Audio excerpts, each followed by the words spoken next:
Hello, and welcome to Locutors of Trek, the podcast where we talk about the people, places, and things of Star Trek. So, replicate yourself a Romulan ale or your Syntha selection of choice and join us far beyond the stars. Locutors of Trek.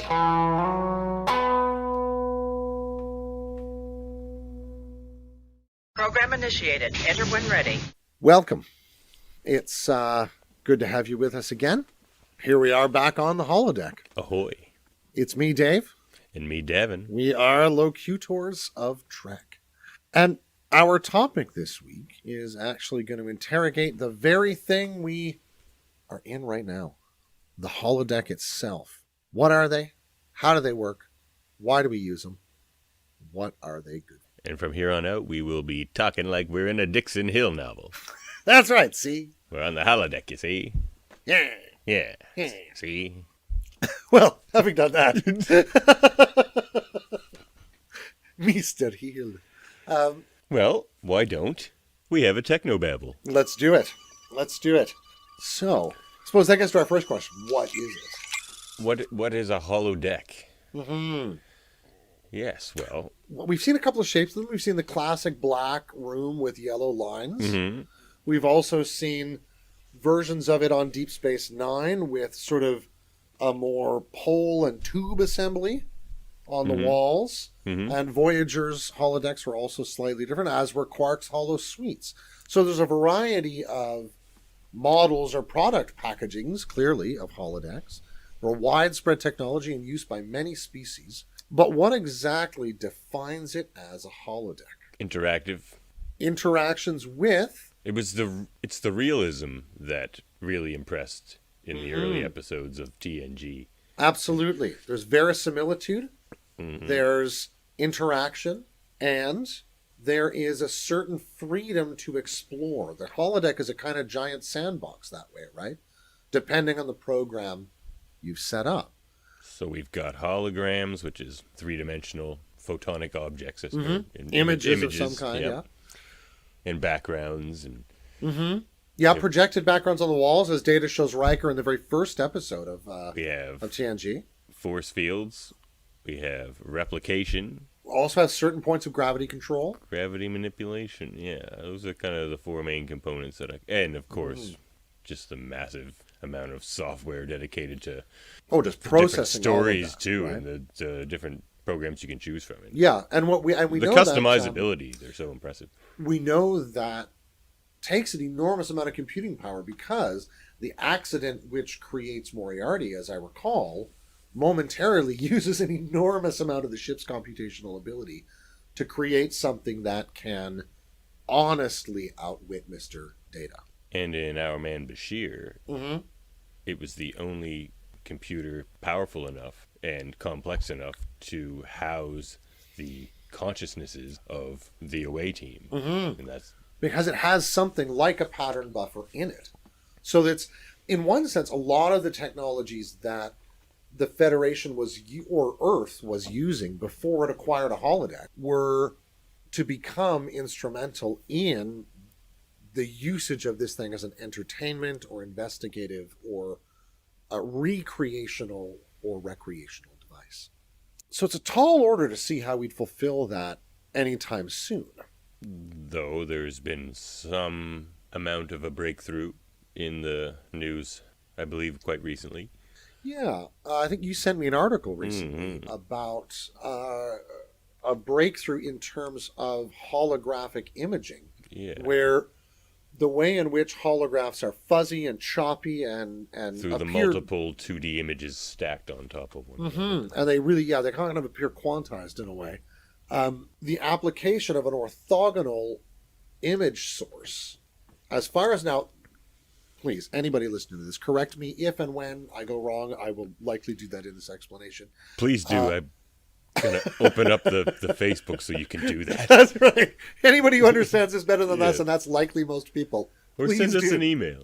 But yeah, there's a sort of an orthogonal source for another imposed set of images, and that diffraction and interference seems to have sharpened the images to a considerable degree. So that's looking toward that verisimilitude angle we're talking about. I still remember when I was a child, the first time I ever saw an actual 3D hologram. I was underneath the streets of Montreal. I must have been like, I don't know. This is a very vivid memory, but I was tiny, 4 or 5 years old. And we were touring around this place, and they were recreators sort of talking in character about life in historic Montreal. And it absolutely blew my mind that there was this disembodied head talking to me. I could not get over that. And so I remember a similar feeling the first time I saw Riker enter the holodeck to go find Data. And that Riker's door just just impressed by vanishes. the scenery Yes. and the realism of it. So Yeah. He's impressed by the degree to which they perfected it in on this ship, right? seems to Or me this the model first, of holodeck. the first hologram that I ever saw was that video game that was in arcades, and you were a cowboy, Yes. and you could only point left or right. Yeah. And it was just about this split second. Someone would come to attack you, and you would have to shoot, kind of like a quick draw thing. But yeah, they were little holograms floating there in front of you. Man, yes. I do remember that. Wow, that's reaching back into the archives for me. Yeah. But so yeah, the stiff challenge of this kind of technology, Hard light. yeah, is such that what we see in Enterprise, at least certainly in the first episode where a holodeck-like technology is even hinted at, is that somebody like Trip Tucker, who loves his high-tech stuff, does not even imagine having one of those on a starship. You know, it's not even something that's entered his mind that you would put on one. No. In the Enterprise episode, I believe it's called Undetected. Yeah, it could be. 1 second. Unexpected, I should say. Oh yes, Episode Unexpected. yeah, And they've Different encountered the Zerillians. yes, And they have a holodeck technology. And Trip gets pregnant in there. yes, Yeah. yeah. A lot of Trip pregnant jokes in that episode. It's it was a fun little outing. Yeah. 5th episode of the entire series. Trip's pregnant. Just getting right into it. Felt like one of those sort of upstairs downstairs sort of British bedroom comedy type things in a way, almost Yeah. that way. Yeah. So that's kind of the Federation encounters that kind of technology. But it's funny, it takes it from that moment, skips over TOS era. They didn't have anything like that until 1974 episode of the animated series. Now, the animated series was wonderful in that it was able, because of the freedom from using real flesh and blood actors, to animate all sorts of things. That's where we get the Idoans from. The Kazinti show up in there. There's wonderful, gigantic, weird-looking spaceships and fungus creatures and giant Spocks and all sorts of stuff in that series that could never have been put on the screen in the early 1970s. So there's a 1974 episode of the animated series in which the holodeck actually makes a first appearance. Now I don't recall whether it's actually called a holodeck, but there is a hallmark set of characteristics. There's verisimilitude, there's interactivity, there is that feeling of reality and substantiality that's implied by force fields or gravitational control or something, and there is wonder. it's the greatest thing about the holodecks is the wonder. Right? And then it doesn't show up again exactly until 87 when it shows up in the One of the PowerPoint. best things about the holodeck in the main holodeck episodes, and even in the little side things they do actually, is someone will program the whatever, like it's all customized. Usually they program something into it. It seems to be very easy. But once they do that, they don't really know what they're getting, and they always seem to be very surprised and happy by what they get. Like, oh, this is better than I thought it was going to be. You're like, Yes. Yeah. Yes. Yeah, there seems to be a whole play with the unforeseen in going into this interactive environment that relies on a computer that's got that sufficient capacity to produce novel situations or twists on the situation you've asked for that will continue to sort of delight. prime example, Minuet. Minuet. Indeed. I mean, it's a little creepy. There's a lot of early Riker. A lot of the great early Riker moments are just a little bit creepy, but still has a good line there. Blondes and jazz seldom go together. That's a good one. It's an interesting observation. Yeah, Minuet is a creation of the Binars, who... True. Well, that is kind of what took that technology up a notch for the rest of that show and kind of allowed for things like Moriarty to happen, I think. Because... I wonder if there wasn't something they left in the system, eh? Because it always comes... Well, and I think they put it into ships going forward, too, because Voyager always had trouble with their holodecks. Yeah. In different ways, I suppose, but still it seemed to have the capability to do that. So my guess is, in ships built before the Enterprise D, that their holodeck technology wouldn't have those binar implementations, whatever they put in there. So they probably might not even be capable of creating a Moriarty, or you might have just gotten a cool holodeck program with a difficult premise that Data still would have beat. But Frogger? What? yeah, yeah, because that answers that question in a way. Like, why would they be on every ship if they're just constant danger? It's like, well, they probably weren't constant danger until the binars made the technology better, and they didn't want to go backwards in that technology. They're like, no, this is better. Clearly better. Some issues, but clearly better. Yeah. Well, and I think the other side of and then they put that on Voyager and things what like we that. see particularly in Federation ships, we don't get a lot of looks at the inside of other ships in detail like we do Federation ships, but Federation ships at least seem to have a couple of design premises that are about specifically about morale and the ways that humans tend to like to do things. A lot of us in the last 12, 14 months have wanted a holodeck. And found ourselves pretty stir-crazy, right? Yeah. I mean, can you imagine going into space, even a ship that has the massive internal volume of the Enterprise? As we test with people in longevity in space now. It's exactly, how long right. Can you just stay up there with... And how long can you be in that sort of tin can, Major Tom, without... Gilded as it may be in Star Trek. Exactly. I mean, it's wall-to-wall carpeting, nice places to sit, good replicators, but eventually... you run out of Klingon opera to listen to, and you run out of, racquetball courts to go to, and Parisi squares, or whatever it is. Do you run out of Klingon opera, though, Dave? Ooh, Worf doesn't run out of Klingon opera. Okay. He just starts at the top again. Yes, exactly. Melota! But, one of the greats. one of my personal favorites. Back in the Negvar days. Oh, we used to do a great job of Melota on Act 2. Yeah, every act, the entire score. Indeed. Well orchestrated. Tiny rodents running around to prove our point. It was wonderful. We're just not as young as we used to be, and it takes true. a certain physical constitution to do that sort of thing. The whole targ chasing scene is difficult if you don't have a certain dexterity. Finding the targ to do the scene with. Also true. Can't just stick twigs to a pig and chase it around. So You remember that last targ prop finding mission? Oh. Won't be spoken of on this podcast. Not on this podcast. At least not for a while. Just like time loops. Things that aren't supposed to be mentioned yet get mentioned again and again. Trash. How did we get to this point? Oh, right. Through a time loop, Dave.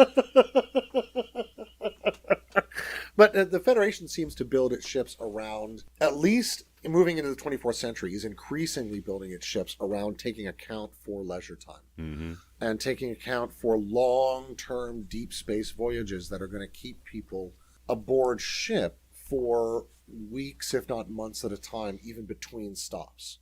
Well-rested, happy crew are more effective.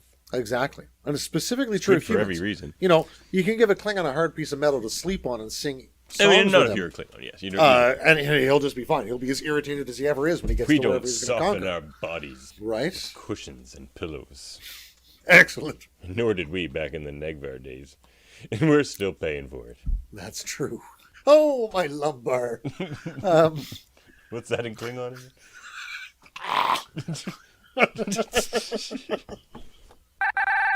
Whoa! Transport alert. What's that?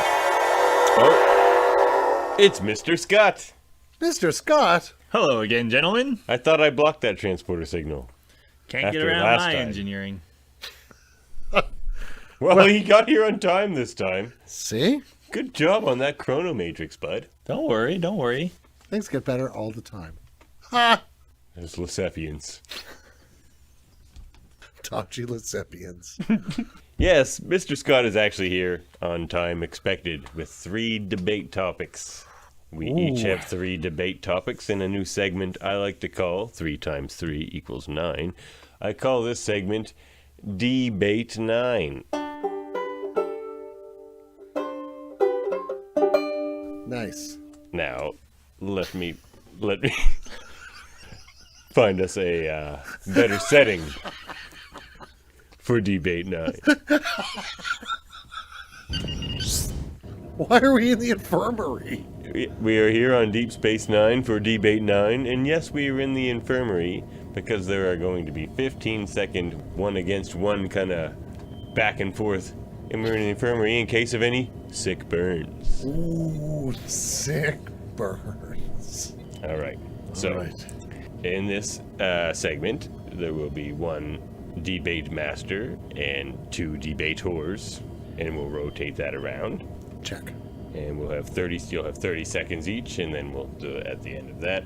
It'll be 15 seconds to kind of go back and forth to convince the debate master that your position is in fact correct. Okay. Good. I'm convinced. Good. Okay. So I guess I shall go first. Okay. So, as we both all know, not both, as we all know. Appreciate that. Yeah, no problem, no problem. In the episode, I don't know what it's called, but where Data goes and meets old man Noonien Sung, you know what I'm saying? Isn't that... I think it might be Brothers? called Brothers. Is that brothers? That might be Brothers. I think it's Oh, brothers. that's Family. It's brothers. hard to No, it's Can't not family. resolve. It's definitely not family. Is it brothers? That's brothers. Oh, I'm going to delete all that. Okay, in the episode Brothers, Data and Lore are there with their father, Noonien Sung. Uh-huh. And Data proclaims that he feels, insuperior to Lore. He's less perfect than Lore, he says. And Noonien says, no, Data, you're not less perfect than Lore. And Data becomes kind of obsessed with that. And he's just like, I'm not less perfect than Lore. I'm not less perfect than Lore. I'm not insuperior to Lore. And I believe he says less perfect. But yes, you're not looking good to win this debate here, Scott. So be it resolved that Data is in fact less perfect than Lore. Dave, you will be debating for this topic. So I'm arguing that Data is in fact Less perfect than inferior Lore. to Lore. Less perfect than Lore. Okay. Scott, you will be debating that the opposite. Dave, you are up first. Okay. Are you ready? Oh yeah, I'm good. Okay, you begin as soon as you hear the timer start. Okay. Is that the timer? I believe I've forgotten to turn it on.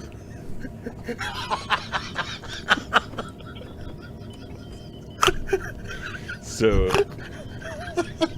I believe you will hear a timer this time.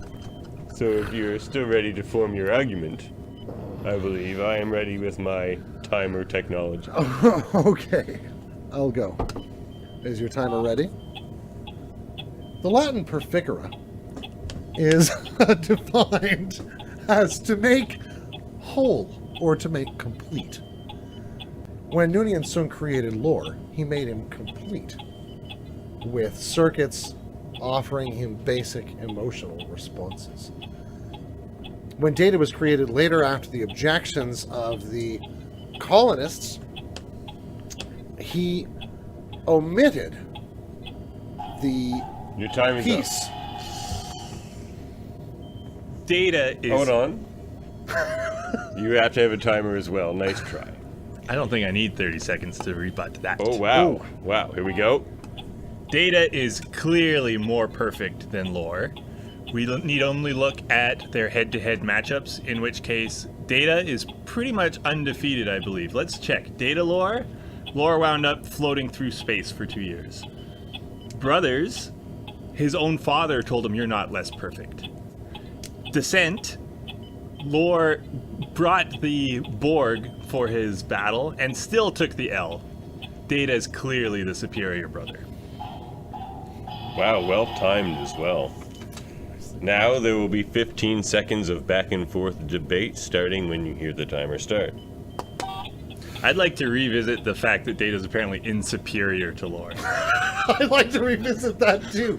Say that I think it's true. the term you maybe have been looking for was inferior. Debate master. And he is, insofar as he always needs the help of his Starfleet companions to defeat Lore. Lore gets him every time. That would have been a good argument to bring up during your debate. For one thing, this is science fiction, so Insuperior is just creative and awesome. And what podcast do you guys think you're on?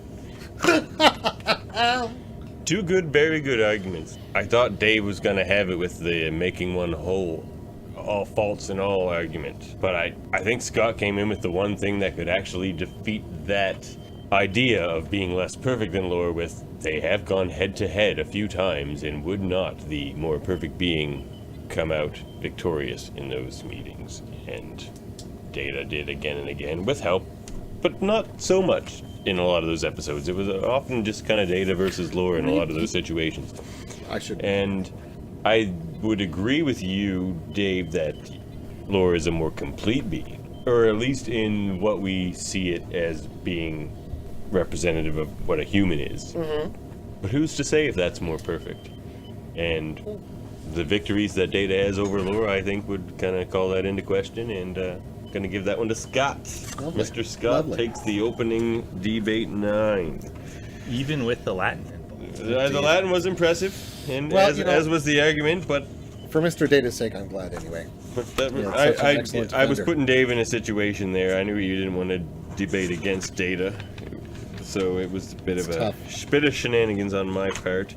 Mr. Scott, why don't you go next? Okay, I too have a question that I'm going to put Dave on the spot. Oh my. Oh my. 2 out of the gate. Here we go. All right. Be it resolved that Ezri Dax is superior to Jadzia Dax. Oh my. Wait, don't hit that time till you tell me who's for who. Dave is going to be for this argument because I think it's a long shot, and I had expected him to go 9-0, or I guess 6-0 in our debates here. My. A lot of faith in Dave here. Ooh, disappointment out of the gate. I'm going to give Dave a moment to gather his thoughts, because that's a statement that needs some planning. Yeah. All right, the moment's up. Here comes your 30 seconds. Ezri was not ready to be a joint trill. The challenge for Ezri Dax, as opposed to Jadzia, who had worked her whole life for it, was to become joined in a successful way. And what we see her do is rise to an occasion mountains higher than even Jadzia's first exclusion and having to return to the Trill Academy. Not that she isn't great in her own right. I yield the remainder of my time. Oh, power move even at the end. Davan, you have to argue against the motion that Ezri Dax is superior to Jadzia. Like Dave said, Jadzia trained her entire life to be a joined trill. As Garrick said, Jadzia owned herself. Not just herself, but owned every symbiote that that the Dax symbiote was before Jadzia. Jadzia was the culmination of those symbiotes, the way no other symbiote had been that we've seen. Whereas Ezri was very insecure in her handling of the symbiosis. Strong counterpoint. Let's see what you have head to head. So who could have picked up from Jadzia? Nobody. One. That's why I've That's just won why this Ezri's debate. great. That's why Ezri steps into those shoes, doubts herself, But and did she? still rises to the But challenge. did she? She does. Jadzia. Time's up. So this was intentionally designed as a bit of a trap question. I came up with it, and then I spent some time thinking, how can one make an argument for Ezri, who's clearly an inferior character? Oh, wow. What? Very little time to develop. Very little. There's. We don't see a lot of Ezri compared to Jadzia. And Jadzia is amazing. Jadzia is amazing. No question. Domjot and hanging out with guys Tongo before for breakfast. days. So I hit on a lot the same idea that you had, Dave, in that she doesn't get very much time. But if you bring in some of the novels and some of the sort of B-roll stuff for Deep Space Nine, which continues for a long time afterwards, Ezri does quite well for herself. She rises to be a captain. She really comes into her own. And I like, too, the argument that she was simply not ready and that she was...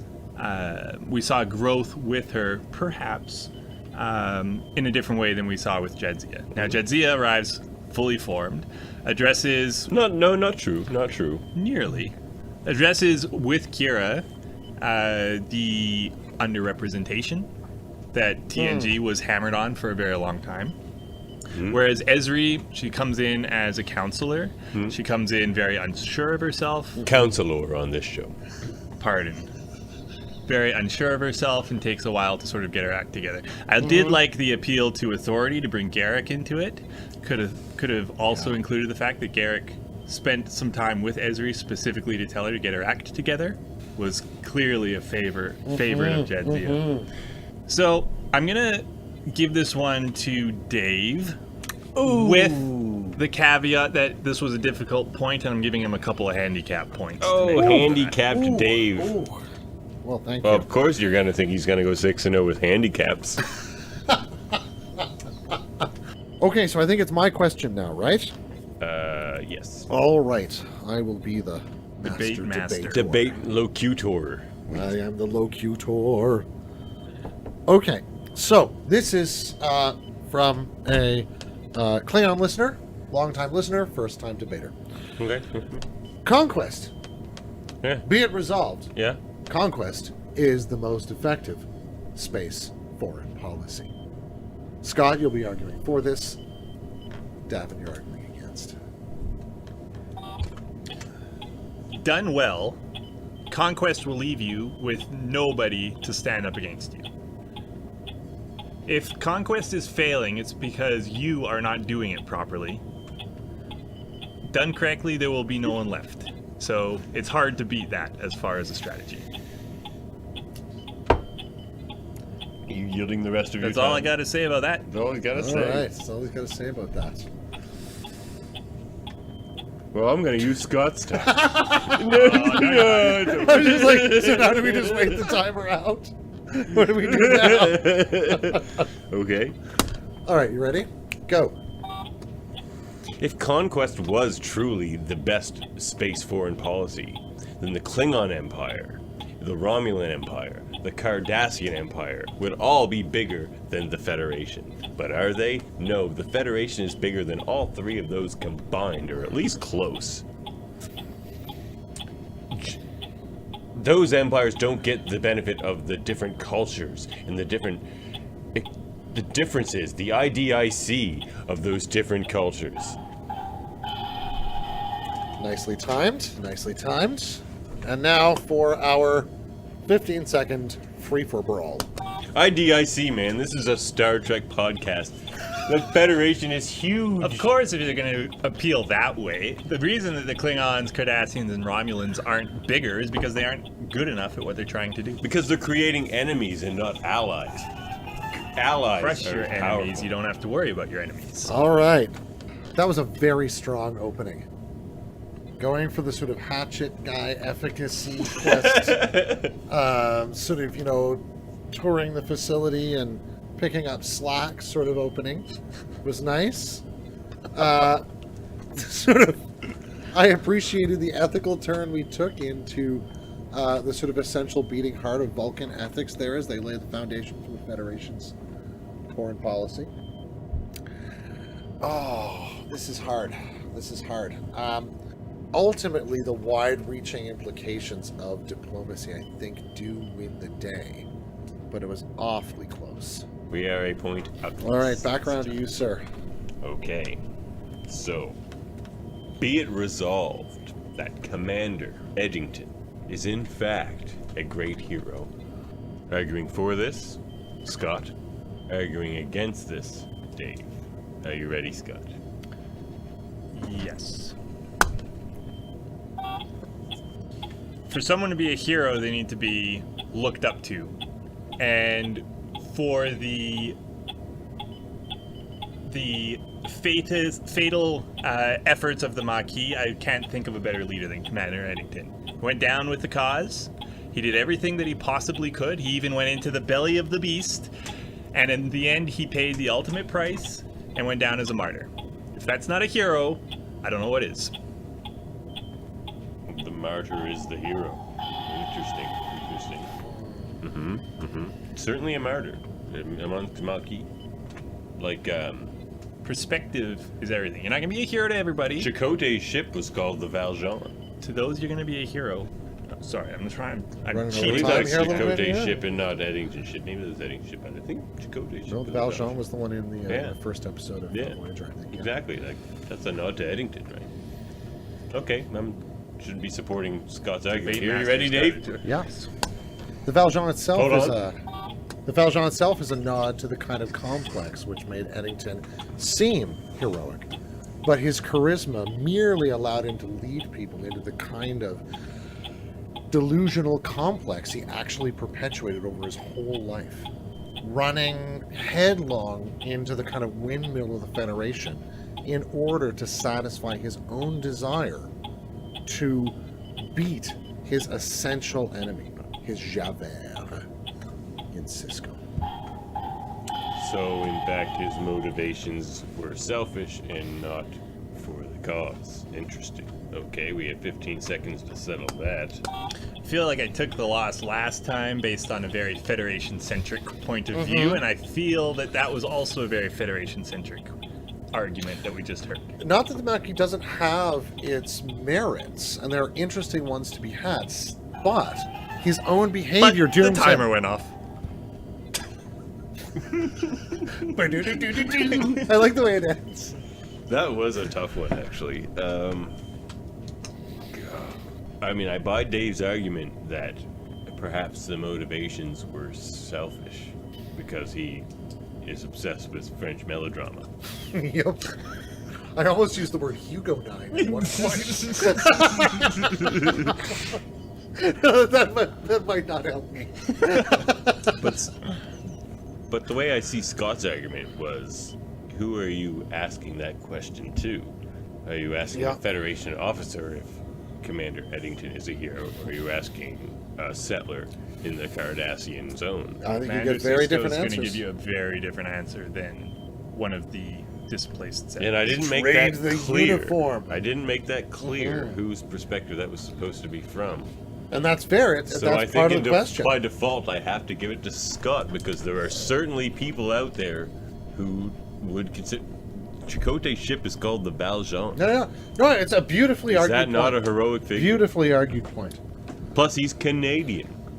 It's Commander Eddington. Yes, he's the only Canadian character we ever got. He has a lucky He's a loony. Lucky loony. His family's lucky loony. Yeah, man. Okay, that was a tough one though. Wow, this is a That was good. segment. I like this. All right. Do you keep track of everybody's score, Scott? Yep. Scott has a pen. I came with a pen and He's paper last time. organized. I told you that I As come well as the prepared. entire comes prepared. run. I got an entire pad of paper this time, so We I call can him keep track s- of our 9 debates. We call him Stationary Scott. Literally have a stub with scribbles on it in two Looks like different it came things right from because the I track. don't even have it. It's just up here in the old noggin ledger. I forgot all my writing utensils. Oh, yeah. All right, let's lighten it up a little bit. Let's get Okay. away from Maquis traders and arguing for lore. You mean Maquis heroes? Didn't you just make that argument? Correction. Reversing points. The Machiavel. This is inspired by a recent episode of yours. As a matter of fact, Okay. you touched on this. Okay. Star Trek doesn't always do a really good job of the horny side of things, the sexual side of things. And you were actually quite against Aging Angel some of Riker's Riker's immediate Exploits. smile sometimes Oh my can be a God. bit questionable. It's actually an interesting thing because if you watch, like I think all of us did, and probably many listeners did, you watch TNG as a young person. Oh, sure. You don't pick up on that at all. You rewatch it in Riker's. No, you're just like, he's interested in this lady, whatever. Every But- sentence he ends with could be, without your pants. Pretty much.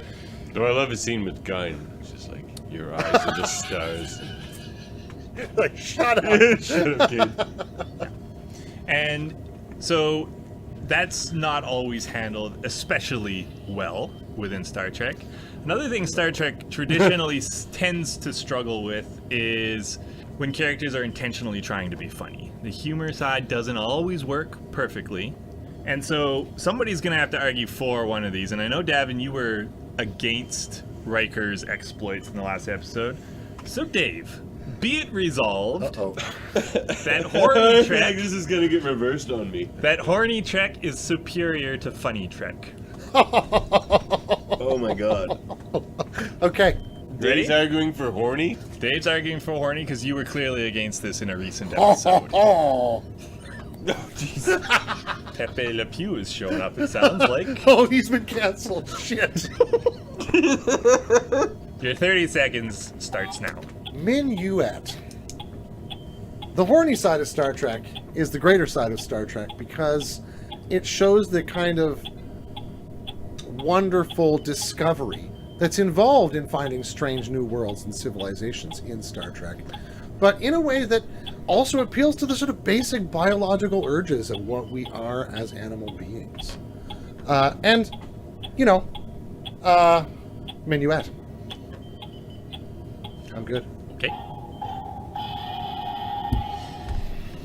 Davan, you are arguing against the fact that horny Trek is superior to funny Trek.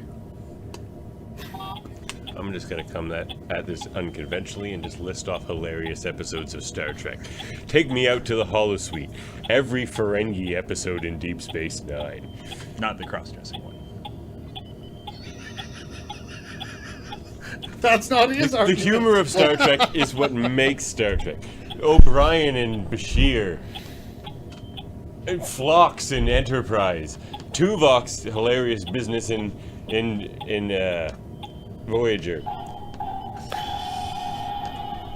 I'll get you in the 15-second showdown. Oh, you wait. All right, let's hear it. I'd argue the humor of Star Trek is irony rather than direct humor. I would Moments argue- of direct humor are often shown as falling flat. I would argue the humor in Star Trek is the clash in the differences of the IDIC. It's the clash of these different cultures, these different personalities. Both of you were playing with a bit of a short deck on this one. I never play with a full deck. I try to. I run a fair poker match. The wonderful discovery line is, I could see Riker's eyebrow going up at that. Kirk would love it. Kirk's exploits is overrated. In 30 seconds, I will say that Davan came up with a lot more, like, legitimately funny moments than I would have expected. Ferengi definitely have their moments. O'Brien and Bashir, pretty good together. Sure. The argument about they tend to rely on irony instead of anything else, I think, is undercut by the fact that we spent an entire episode with Data on the holodeck trying to learn how to be a stand-up comic with some forgotten loser stand-up from the 80s. Whoa. Drenched in irony. Drenched That was in Saturday irony. Night Live alum. What was his Beautiful. name? That was oh, I got this. Some I got forgotten this. guy, yeah. The Bolian. The bowling guy. I'm gonna give the point to Davan. Wow. Oh, down. I the will flames. think of that comedian's name. Here we go. This one is from one of our Breen listeners. Oh no. What? Do we get a Vorta to translate? Oh no, he's been thoroughly translated. Otherwise, the question would just go. Thanks. And that, I mean, you can do it now, but okay. Pop out a new So, Wayun. this question The is: last one. be it resolved that Andoria is not cold enough. Davan, you'll be arguing for this. Go for it. Look, it's a little frigid on Andor, no question. But the Andorian people are a proud warrior people. They don't get the credit that the Klingons do or that Jem'Hadar do. But the Andorians are a somewhat militaristic, very honor-bound. They have the rituals with the spiky thing where he lost the thing in Enterprise, he lost his antenna. They would love a planet that challenged them more and made them sterner and harder to fight the Vulcan scourge. Or, you know, once Confederation. Oh, your time is Scourge of done. 30 seconds. All right. Can I make sure that I understand? Yes. So the statement is Andoria is not cold enough. It's not sufficient. He's arguing for I it. argue that it's not cold enough. Yeah. You're arguing that it is cold enough.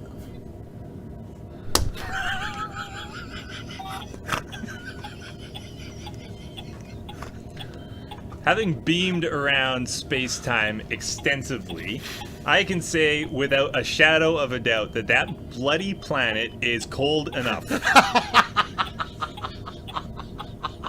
Okay, I give it to him. Concede. What could beat that appeal to personal experience, eh? We're at the end of a Canadian winter. I've had enough of cold. Scott wins. Point Scott. Let's move on. I'll agree to that. Yeah. Go for it. Yeah. Okay. What's your question? Fair enough. Their first concession on Debate 9. That was pulled from the depths because I did not know what I would say. That was very creative. Okay. Oh. Now, we often make light of the episode Threshold on Voyage. I think there are some great highlights in that episode and some questionable moments as well. But be it resolved that Catherine Janeway and Tom Paris are worse parents than Worf.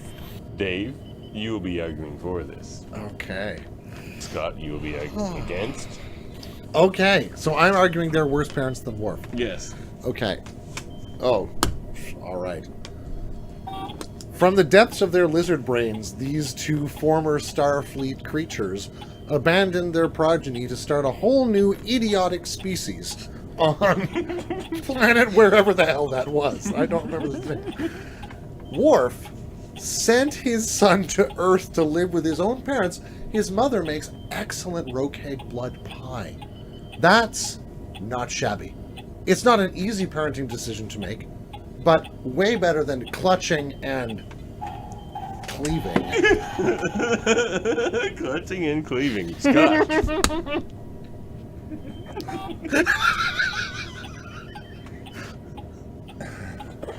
I think I might be on record as saying that it's one of my least favorite episodes. And I don't know that I've made it through it more than once. 10 seconds, Scott. I don't know that I can make any argument for Janeway in Paris because I don't even watch to the end of that episode. To me, it doesn't even exist. Wow. So that's not a strong argument. I guess this is another concession. So the non-existence of the parent making it better than a bad parent. 15 seconds of Dave embarrassing Scott.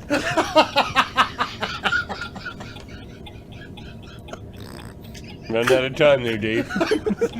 It's 15 seconds of laughing at that It's argument is just probably pretty good. just 10 seconds of a lizard going like testing the air. Dave wins several times. Can I give Dave 2 points for that one? No. He Dave- might need Dave it, wins. actually. He's I'm way way behind. behind. Dave wins. Oh my god. All right. So it's me again? No, it's me. Nope. Oh, it's you Yeah. again. Oh, great. All right, here we go. Okay, in 2 of the Star Trek movies, Star Trek 2 and in First Contact, we get explicit and direct allusions to Moby Dick. Right. So Ricardo Montalban gets to spend some time playing Ahab, and a little later, Captain Picard gets to spend some time playing Ahab. Both excellent actors. Be it resolved that Ricardo Montalban makes a superior Ahab to Patrick Stewart. Davan, you will be arguing for this because I know Dave, it's his favorite character. I don't want him arguing against Picard. Oh, I wanted to argue for Khan. Khan was legitimately wronged. Was Ahab legitimately wronged by the whale that injured him? You could argue yes. He was injured by this whale. I mean, he was hunting the whale. That's irrelevant. He was injured by this whale. Worse Bit his than this leg off. whale injured him. Exactly. He bit his leg off. He was abandoned on that planet by Kirk. Khan was legitimately wrong. Legitimate to be angry. He was unfrozen in a time that wasn't his own. Dave, you're arguing against the proposition that Khan makes a superior Ahab to Picard. Cool. You have 30 seconds. While Khan's wounds were practical and Hold material. up. Timer. Go now. Go. Khan's wounds were practical and material. Picard's wounds, while physical and in a certain sense material, were deep and spiritual in a level that violated his very self, the ego that he built over his whole life, dismantled and brutalized by the Borg.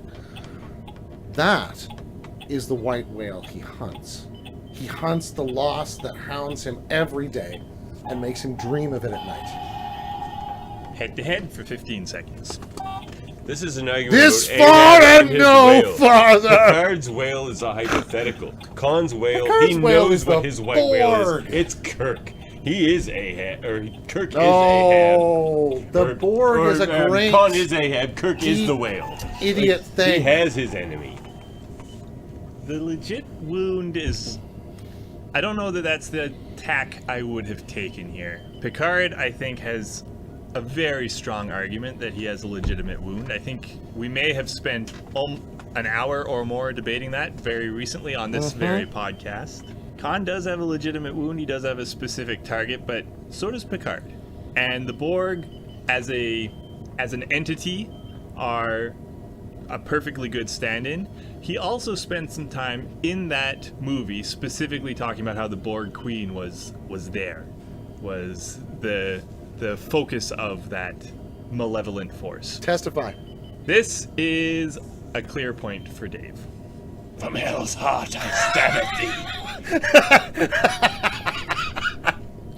I'll say too, Picard's Ahab That sounds like speech- Ahab, doesn't it? Picard's Ahab speech was a direct quote, whereas Khan was a paraphrase. Whether that's stronger... The embodiment, you could say. Yeah, he applied it to himself better. That could have been a pretty strong argument to take. That's a lovely point. All right. Now, for my final topic. What's up? Hold on, before The you do that, final where's the topic. score? Oh, yeah. Okay, let's add it up. Scott for 1, Dave for 1, Davan for 1. 1-1-1 after the first round. Scott over Dave, Davan over Dave, 2-2-1. Scott over Davan, Ooh, 3-2-1. 3-2-1. Dave over Scott, 3-2-2. Dave over Davan, 3-2-3. 3-2-3. which means this is... I need to win this one Ooh. This is for all the marbles, is to it make not? it a This is for 3-3-3. all the marbles. No, or you a and I three-way are the tie. threes. Are they No, not? you No, and we're Dave the are threes. Oh. This could make it a three-way tie. Oh, this is for the... Or the win. No, the win. All right. Luckily, Scott's come with extra questions if we have a three-way tie. If I'm in that debate, that's not very fair. True. Now, this final question comes back around to a difficult period of Federation history, the midst of the Dominion War, when Ben Sisko was betrayed, humiliated by Eddington. In response, at a later date, for a couple of missiles heading through space, Benjamin Sisko released photon torpedoes containing, was it trilithium, I think, or tricobalt? I forget which Tri-cobalt one. warheads. Tricobalt warheads over Quetal Prime and another planet. Be it resolved, the bombing of Quetal Prime was a war crime, and Ben Sisko should be tried in absentia. Scott, you'll be arguing for this. And again, I won't put you against your own captain. You'll be arguing against this then. Completely destroying an entire planet's ecosystem would be several orders of magnitude worse than salting an enemy's land after you take it, which is a definition war crime. Clearly, this is a war crime on a much greater scale, and the fact that he is absent should have no bearing whatsoever on whether this is tried before a tribunal. Oh. Excellence in elocution. It was made very clear that they weren't destroying the ecosystem. It was only making it uninhabitable for a humanoid life. To get rid of the Maquis. The plants, the bugs, they're all fine. Ben Sisko is in the position he's in, at that station at that time, because he's the man who gets things done. He did something that seems questionable, but when you see the benefits it had based on its effect, just getting rid of the humanoid life, Okay. Do I get a rebut for 15 Yeah, we got seconds? 15 seconds. We've got 15 seconds to go at each other. This isn't a war crime. Is not what you do to the plants. It's what you do to the people. And that was not targeted at the plants. It wasn't done for the animals. It was done The against people the he Maquis. gave plenty of time to get away, and he knew they had plenty of ships to achieve this goal. Pretty sorry argument that they had it coming. This is didn't say this is very interesting because I mean, you took this head on, Scott, and you said, "Yeah, clearly, this is rendering life impossible for humans on this planet. That's a war crime." He said destroy the ecosystem, which I would have been disgusted with myself, but that's not what he did. Now, there's a fair point. Part of this question was about trying in absentia, and you did refer to that. One of the things that I liked about your argument, Davan, was you reframed the question to say that what's happening here is in a moment of sort of, it's in extremis. It's a situation in a certain sense of exception. That's what you're arguing anyway, whether we agree with it or not. And that this, in a certain sense, justifies Cisco, who's made a reputation on these sorts of acts, in doing this. Sometimes the ends do justify. Now, the thing Say you the didn't touch entire on, point of war crimes is exactly against that argument. he does make a good point there. I The mean, bugs in the plants are fine. the thing you didn't touch on was whether he should be tried in absentia. Yeah. And while your argument would, I think, be an excellent one to make in a court, ultimately, Scott did make an argument about why he should be tried in absentia, and in that case, takes the point. Scott wins the first edition of Debate 9. Mr. Scott is going to take his trophy and beam the heck out of here so you guys can deal with your wounds.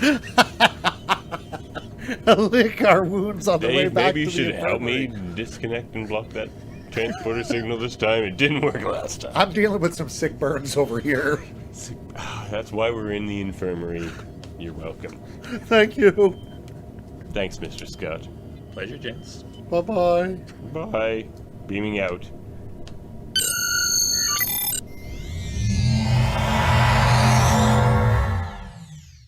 So, the early days of TNG is where that's where we we're got to. talking there. We'll loop back to that for a second. Mm-hmm. Another kind of step forward from Minuet, because they do a lot of early season stuff with the technology and the capabilities of the holodeck. Of course, kind of culminating in Moriarty. Sure. But before that, there's the Big Goodbye. Ah, It's why we were talking like we were in the Dixon Hill novel earlier. yeah, see? What do you think, Dix?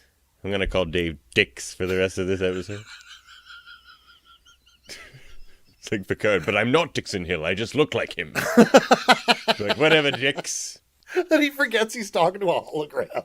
Now, I would have to kind of bring up the whole season list of episodes to say this for certain, but The Big Goodbye may be my favorite episode of season 1. The acting in it is top-notch. It has an interesting premise where it's exploring the consciousness of the people created in the holodeck for the first time, where they believe they're real, and when you're in their world, with the problem that went wrong and safety protocols going off and whatnot, then it's real to you too. Great guest actors. Another Dick Miller appearance. Oh, yeah, Playing. that's right. Dick Miller, as he does in everything. I don't even care. So he even talks about baseball again, and every time he's in a Star Trek episode, he manages to talk about baseball. Cleveland, they got no pitches. They never got no pitches. He's just selling like paper on the streets, but he's pretty funny. He looks at Data, and he's like, "Where is he from?" It's like, "Well, I was constructed on a planet." Data, he's from South America. He's like, "Oh." I love it later. He goes, I am from South America. Yeah. The cop comes up. It's just like, where's he from? He's like, Dick Miller. He's just like, he's from South America. Can't you tell? Same character and everything. Oh, man. I love Dick Miller. Well, one of the things that I found really interesting in that episode particularly, and you're right, it does kind of hold forth in the rest of that sort of era of Star Trek, is the question of the consciousness of the hologram. Because these are developed, organized, and implemented by a sophisticated computer which can multiply support a number of sophisticated AIs. These aren't just, your sort of video game RPG person you can interact with that has 4 pieces of dialogue. No, these things all have to be able to respond as the character should in real time. Like the complexity to develop, like you have to build some manner of a consciousness for it to do, not necessarily consciousness, but close. But I'd assume the holodeck then must have personalities modeled. Yeah. At least simulated modeled personalities it can mix and match from and just grab traits and then throw them together. And then maybe amp little dials up and down, probably 1,000 of them, and they all go to like 10,000 or something. Like a lot of variability. This one goes to 11. They would go to 11. But yeah, that's I think technology. You've got that whole complex of things that are running, and each of those has to, as you say, not just look like a kind of heroism, but have the verisimilitude of personality. And that episode also foreshadows the dangers of the holodeck. Whereas it's, I believe, the first one where the safety protocols do go off. I think so, and their resident history expert who Picard wants to hang out with, which is pretty funny. He never has to hang out with anybody. And yeah, it's true. They're really pushing the Beverly and Picard romance in that first season. She's I would love to go to the holodeck with you, Jean-Luc. He's just like, fantastic, Beverly. And that history man. Get the history man. He should come with us as well. That would be great. I would love to hang out with the history man. Notable that we never see him again in the series. No. Yeah, they that was shoot Jean-Luc him, Picard he almost once. dies, and he gets away It's from like, Jean-Luc I'm Picard. requesting a transfer. Exactly. Send me to a nice Oberth-class ship. Leave me out of it. 100%. Ask for a transfer. Here, there's a nice Dr. Galen And I then can go work Picard with. never has to hang out with anybody ever again. It's true. He's like, this is why I don't have friends, Beverly. Except for you. What was his name? Timmy the historian? I forget. You remember that what happened to Lieutenant Timmy? Capital fellow. Sorry about the shooting. He was a history man. Now he's history. Oh, Picard. He tried. He really tried to make a friend. He really did. That's how he chooses his friends. So like, that guy knows a lot about history. Believe I should befriend this fellow. Commence friendship protocol. You there, Lieutenant. What do you know about archaeology? Not a lot, sir. Just very good, very good. Carry on. Carry on. Good work, Lieutenant. Yeah, and then there's Booby Trap, of course. Oh, yeah. Where... The minuet? I apologize. Well, I guess that's where Geordi learned this, from Riker and Minuet. True enough. Oh, yeah. But yes, it takes that idea a little further, I suppose, and just the one where Geordi falls for the hologram of Leah Brahms. Leah Brahms. And it's awkward. It's such... I mean... And that's... Because I love Geordi, and sometimes he's just so weird and awkward. Well, I think for him, the line between high technology and the self is different than for a lot of his colleagues. On the one hand, there's Data, who's just entirely made of technology. And on the other hand, there's, say Picard, who's got an artificial heart, or all the way down to sort of Riker, who just appears to be all flesh. 100% loves all flesh. But Riker. uh,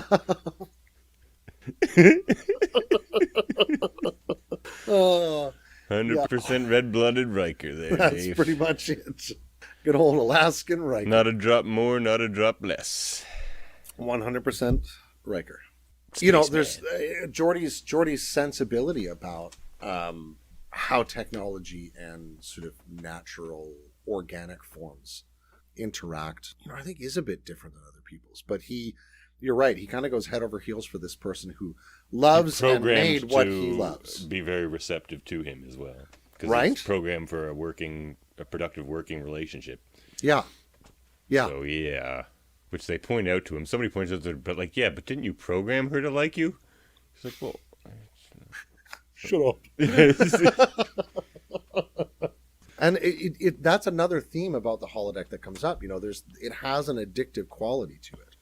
And it has an immersive quality that, even if not addictive, can be discombobulating to people's sort of ethical sensibilities. Well, and you know what it also does, that episode, and they do it again in Voyager, and maybe at other times too, is they're using that complexity of that holodeck technology that allowed them to store consciousnesses in Armand Bashir and create things like Moriarty. Is they use the holodeck to solve problems. Yes. Not their panels on the bridge, which you'd think would have all the stuff they need. Like in the the most powerful and capable computers, you'd think they'd be on the bridge, but no, they're in the holodeck. It would seem. And when they really want to roll their sleeves up and get into something, they go into the holodeck too. Yeah, they need like a personality to help to help the equation. It's like the math Well, you think isn't about, good enough. You can't just say like they do all the time. Computer, what is this? Well, Paris and Kim trying to get the slipstream calculations right, run endless drills in the holodeck, right? Well, the one I was thinking of was Chromaset. But yeah, they create an expert in a field on the holodeck. Yeah.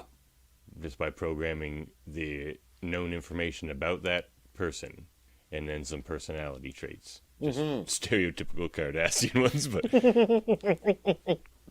he's a great character, though. He's interesting. I like Chromaset. Enjoyed him.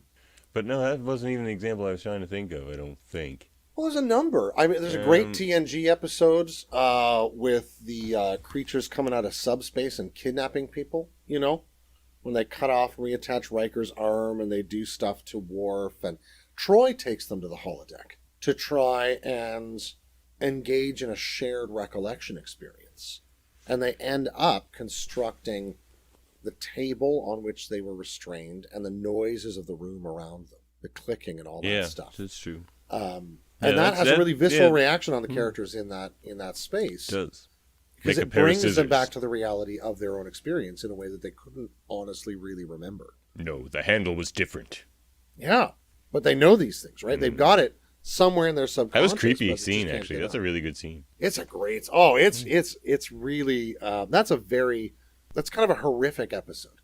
But in a really excellent sense, right? It's good. It's sort of good sci-fi horror. Because these things are just completely merciless, whatever the heck they are.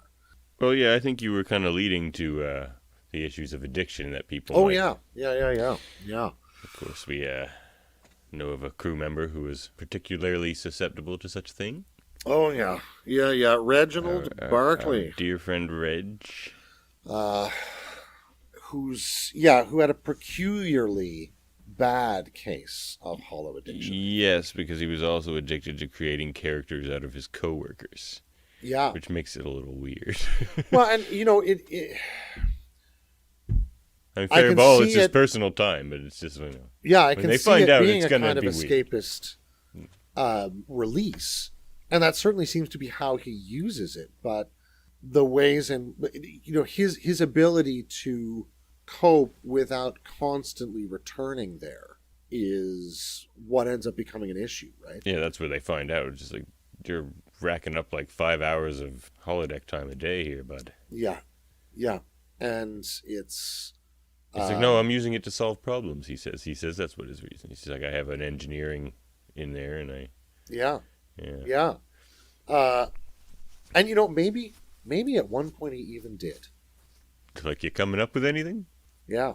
Not at this point, though. At this point, he is in full-fledged sort of fantasy flight mode. Three Musketeers. Yeah, he's gone right off into a land of sort of wish fulfillment and a place where the kinds of wounds that his personality exhibits, the difficulty interacting with others, his low confidence, his low self-esteem and self-image, his fear of being mocked and of failing publicly, all of those things he can indulge in ways that neutralize them, that are satisfying to him, because, again, of that verisimilitude of the environment. Which he doesn't necessarily handle the best. No. Because it's like he's not like he's creating just social situations that he can control. Because that's what he's missing. Yes. And ones in which he feels confident and empowered, right? When he does that and he creates like 10 forward, it's so Riker will come up to him and he can like beat the crap out of Riker, Yeah. There's you think he's doing the right thing, which is just trying to develop his social skills in an artificial setting he can control. Yeah.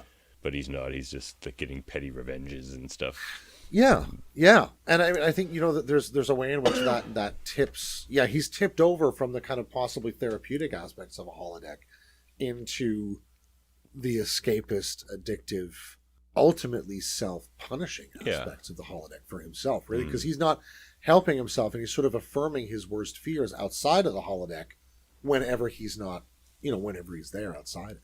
Mm-hmm.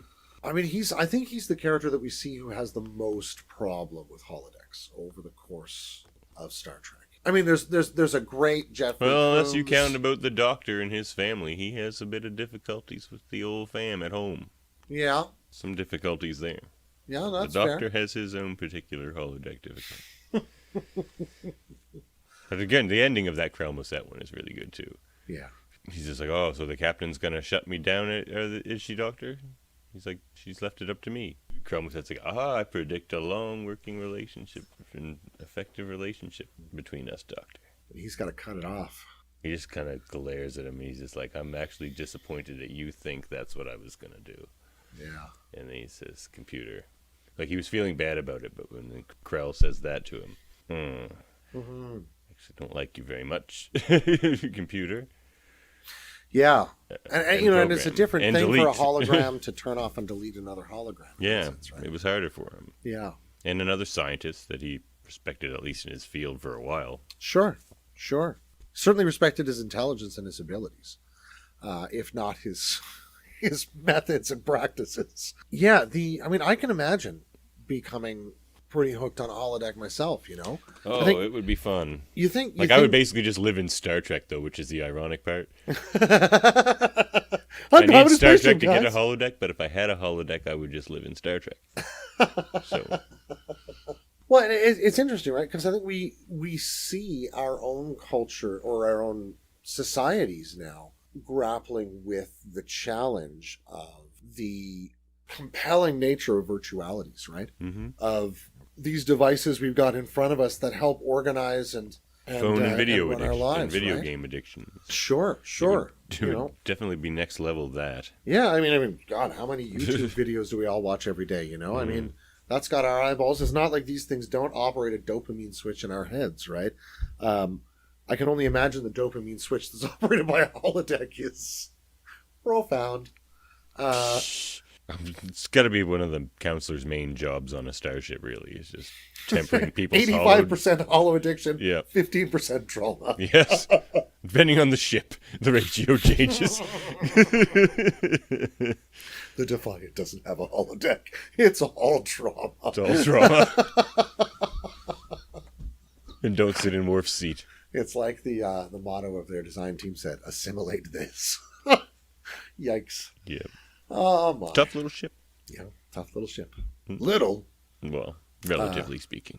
Yeah. But it's interesting how the holodeck technologies, I mean, in a way, it's not so surprising that it took so long from when Tucker encounters it to early TNG, where they really seem to have, with the help of the binars maybe, perfected that technology. Yeah. Because other, upper tier technological races like the Romulans, they don't have one. And yet they still have pretty decent holographic technology. Aladar but they Jirok don't seem to comments have it. on how, Yeah. they take him to holodeck. He's just like, wow, pretty interesting technology. Yeah. The Klingons But don't it is seem to use not them my either. home. But, But so it's, there's at least a complicated enough technology, as we've seen by it going off the rails so often, that the galaxy's still catching up to it. yeah. And, it's a very... I mean, it's weird because, it makes that little room a TARDIS in some sense almost, They can kind of go anywhere and do anything they want, even in the midst of being on a vessel that goes anywhere and does anything it wants. A TARDIS within a TARDIS. It's I don't know how to make that into a turducken joke, but anyway. A TARDIS. A TARDIS. That's right. Kids say the TARDIS things. Well, maybe Time Lords, maybe. Is that a Doctor Who reference? I think it was. Okay. That may be the only one I ever make. Maybe the only one I ever get. Not one of my areas of expertise, that's for sure. But speaking of glitches, though, Holodeck glitches produce some of the funnest episodes. They do, and they definitely show up on at least 3 series. Yeah. Yeah. I mean, in one sense, the whole episode with Tucker could be understood as a holodeck glitch. The But holodeck it's- pregnancy it's, glitch, yeah. yeah. I just put my hands in some nice little jelly beads. Just jelly beads. I mean, wouldn't you stick your hands into a thing if a pretty alien lady said, hey, put your hands into the jelly beads? You know, when you put it like that. I think Tucker took a lot of unnecessary flack that episode, perhaps. Jelly beads. Jelly beads. So squishy. They were on that I've little thought about boat. this a lot. It was all real nice. I really just wanted to do this episode to talk about the squishy beads. Well, that's about all I have to say. Let's wrap this up. No. I think they were Let's pickled talk about onions. glitches. I like glitches. Yeah. Glitches. Glitches produce a number of great stories. It's a good story idea, you know, when the technology goes crazy wrong, especially one that's complicated. And for different reasons, quite often. Yeah. I mean, a power surge is a pretty common reason. Yeah. Uh, I believe that's happened in tandem with them storing the consciousnesses. I think in our so, Bashir. I believe yes. there was also a power surge. yeah. See, that's different from Reg, where he creates the versions of the crew intentionally. Yeah, this is a Bashir's great way to sort of, surprised to find that all his characters in his cool James Bond program were him and the original Tailor, Garrick. Yeah. Go Our play man some Garrick. games. Our man Garrick is right. Yeah, I mean, because Bashir is a real holodeck enthusiast. He loves visiting a number of historical periods, all kinds of... He really likes adventure stories. Yeah, he's got a lot of Tom Paris kind of in him, in a way. Yeah. I love Noah, played by Avery Brooks. Hippocrates Noah, I believe it is. I Yeah. believe it's Hippocrates Noah. Great villain. Oh, it's so good. He's so over the top, but that's perfect. Michael Dorn's sort of casino Yeah, heavy is wonderful. yeah. I really love O'Brien's villain. Is he the Falcon? The Eagle? What's his name? Oh, he plays Falcon all the time in his Yeah. stories, yeah. Yeah. Why do I always have to play Falcon? You play it so well. Falcon never gets the girl. No. How about this time I get the girl? It's like, no. You're Falcon. Oh, and of course Kira. Yeah, She plays the Russian intelligence agent. indeed. Classic sort of Bond Russian sex plot. Yep. And this is a glitch which exhibits another one of the characteristics of those, like The Big Goodbye or others, that there is, in a space of fantasy, there is real danger. Which I think is a really interesting assertion or kind of premise for them to go on. That they go into these places with a kind of assumption of safety and being just sort of completely encased in something that's taking care of them, even if they look like they're in danger. They're reading a book. Exactly. But when that goes off and all of a sudden this world catches up in reality, in a sense, to the outside world, how do they manage that? Especially when what they're trying to catch up to is a world in which they're not even any longer themselves. This kind of redeployment of the face without the personality is kind of lovely, because you're right, it very much mirrors what Reg Barkley does, but without that guiding set of insecurities that are propelling in a certain direction. These are just sort of let loose in Hololand without any anything but the structure of the narrative itself to be guiding them. Now, there's other kinds of glitches, that do show up. Fistful of Datas is a great example, The data glitch. where everybody is Data. Everybody's data. Doesn't seem right. Everybody is as strong as an android and as fast as an android, and makes problems. And as in the Old West. charismatic as Brent Spiner. Indeed. As charismatic as that. But yeah, it's a fun little cowboy episode. Little father-son time with Worf and Alexander. Yeah, and we do get a Much few clones needed. of Worf and Alexander later too, don't we? In that episode, some more Worfs than Alexanders show up later in the episode too. I think, if I recall correctly. I I may don't not know be. about that. And again, the safeties have gone off, so poor Alexander is in Oh, yes. a lot of trouble. Good for Children a young on a warrior. starship. Again, point proven. One, should there be children on or holodecks? Yeah. on a starship. Yeah, precisely. But I think, the The kind of culmination of that glitch in consciousness is probably, of course, Moriarty, who, of course, we see twice. first appears in episode 2, or season 2, sorry. Yeah, Elementary Dear Data. Mm-hmm. And, of course, Geordi creates him by asking the computer to create a nemesis capable of defeating Data, because the Sherlock Holmes stories weren't fun. Oh, Data he's was so solving them mad all in at Data 15 in the seconds. first part of that episode. It's like, Data? It's like, yes, Geordi. I've digested the entire works of Yeah. Conan Doyle.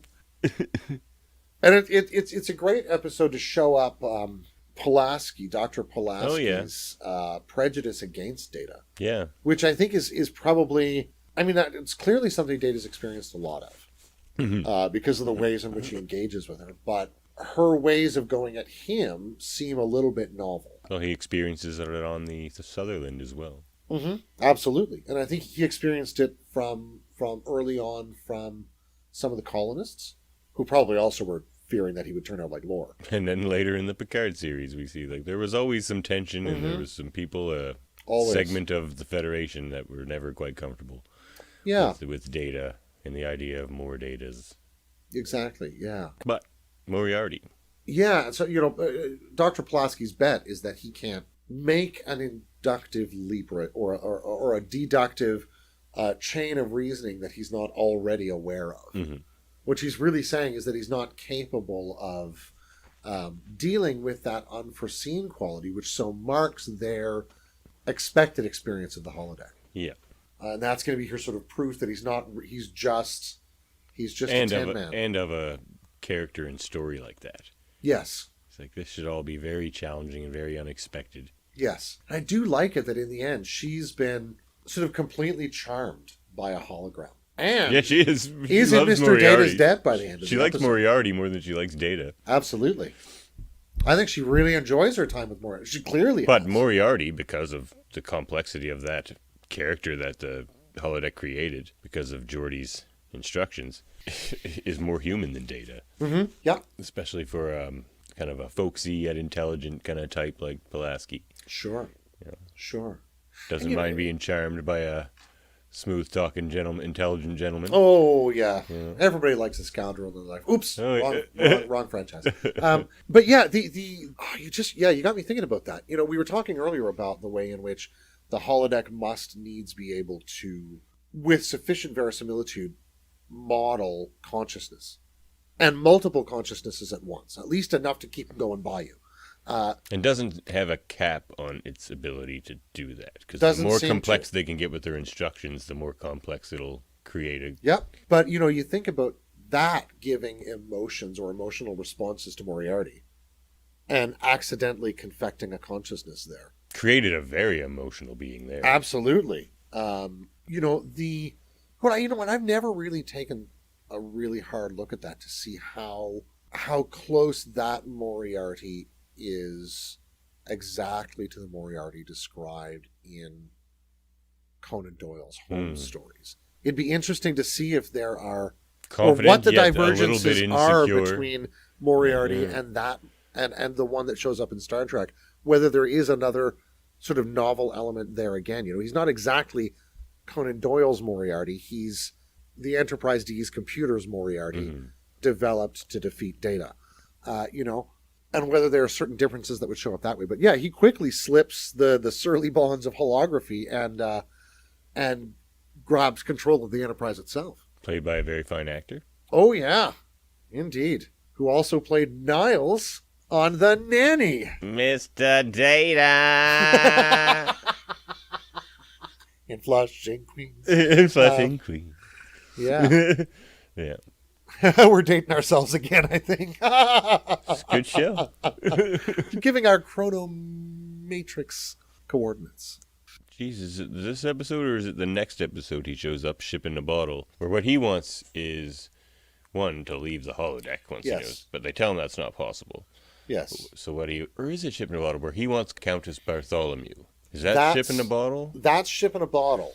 This one, he's willing to accept, in Right. the end, willing You're to right. accept Captain Picard's word that they yep. cannot yet do this for him, but they will not Instead, just stop looking. yeah. Yeah, they'll keep looking for a way. Yeah. Which they don't. Well, not that we see. I mean, they may have kicked it down the line to Starbase. Yeah. Somebody is 186 or somewhere on something. some starbase for sure.